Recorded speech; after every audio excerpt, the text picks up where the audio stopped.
Hello મિત્રો, જો આજે તો આવી ગયા છે જયપુર અને જમવા માટે અહીં રોકાણો છે થોડી વાર, કેમ કે થોડી વાર આરામ મળી જાય ને જમવાનું પણ થઈ જાય. આમ તો મારે તો ખાવાનો ટાઈમ 12 વાગ્યાનો છે, પણ મેં બધું હારે છે એટલે મતલબ છોકરાને ભૂખ લાગી હતી તો કે નાસ્તો કે કરી લઈએ, તો કીધું હાલો ને અહીં જમી લઈએ ને હારવાર નાસ્તો શું.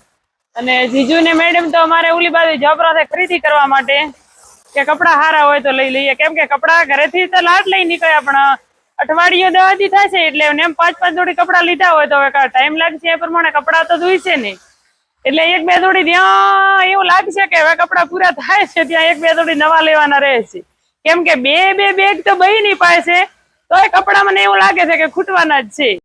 જો મિત્રો જમવા બેસી ગયા છો, દાળ બાટી આવી ગઈ છે, દાળ બાટીની બે ડીશ. દાળ બાટી એટલે દૂર મુજબ બહુ સરસ મજાનો સૂકો મેવો એટલો નાખ્યો છે, સાથે ગુલાબ જાંબુ છે, ગોળ છે, પણ દાળ થોડી ઓછી પડે એવું લાગે છે. દાળ તો આપશે ને બીજી અનલિમિટેડ.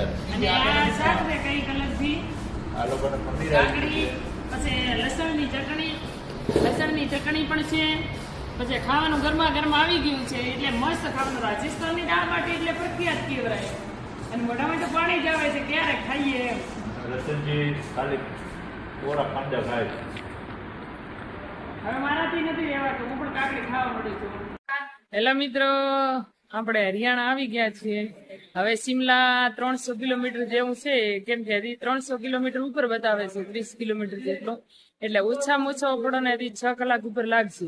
અને આમ જો ચા પીવા માટે બેસી ગયા છે, ચા ની રાહ જોઈને બેઠા છે, કેમ કે ડેલી છે ને ચા તો 2 વાર જ પીએ, આપણે 1 વાર ઓફિસે પીતા હોય અને આજે તો છે ને ખાલી 1 વાર જ સવાર મેં ચા પીધી છે. અને આપણે તો કોઈ ચા પીતા નથી, ઈચ્છા હતી કે ગુલ્ફી ખાઈ લઈએ, પણ ગુલ્ફી નો ભાવ પૂછ્યો તો છે 70 રૂપિયા. હવે રૂપિયા વાળી ગુલ્ફી ખાઈને મોટા થયા અને 70 રૂપિયા ગુલ્ફી ના થોડા અપાય એટલે આપણે રેવા દીધું, 70 રૂપિયાની ગુલ્ફી ખવાય. કાલને રાજસ્થાનની અંદર જે વરસાદ ને વંટોળ આવ્યું હતું એ આજે આપણને હરિયાણાની અંદર જોવા મળ્યું છે. વરસાદ અત્યારે તો બંધ થઈ ગયો છે પણ વંટોળ ચાલુ છે અને વીજળીના કડાકા ને ભડાકા થઈ રહ્યા છે. જે રાજસ્થાનમાં હતું એક આજ આપણને હરિયાણામાં જોવા મળી રહ્યું છે અને વરસાદ પણ આટલી વાર બહુ પડ્યો છે. અત્યારે હાલ તો બંધ થઈ ગયો છે અને વીજળી હજી બહુ કડાકા ભડાકા થાય છે અને વંટોળ તો ચાલુ છે, બહુ આંધી.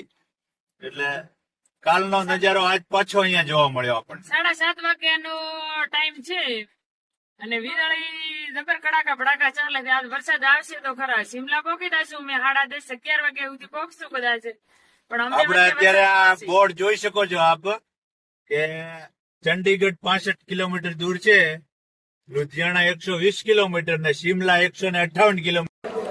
મિત્રો પંજાબ મેં આવીને જમવા બેસી ગયા તો પંજાબી જમવાનું 2 પનીરના શાક છે, આ લચ્છા પરાઠા છે અને તંદૂરી રોટલી અને છાશ તો બધા પંજાબની છે, ઘાટી એવી દાડી છાશ છે. આવી દાડી છાશ તો પહેલી વાર હોટલમાં મળી છે. હોટલમાં તો 3 ભાગની છાશ હોય, 2 ભાગની તો મોડી હોય, ડાયરેક્ટ દહીં ભાગીને આપે અંદર મસાલો નાખી. એટલી મસ્ત આટલા વસ્તુમાં કાંઈ મને ગમી હોય વધારે ભાવતી હોય નહીં છાશ. કાકડી તો સલાડ પછી એટલું બધું કોઈ નથી પંજાબમાં લેવાનું, પંજાબ ખાવાનું તો આપણે સસ્તું છે એમ.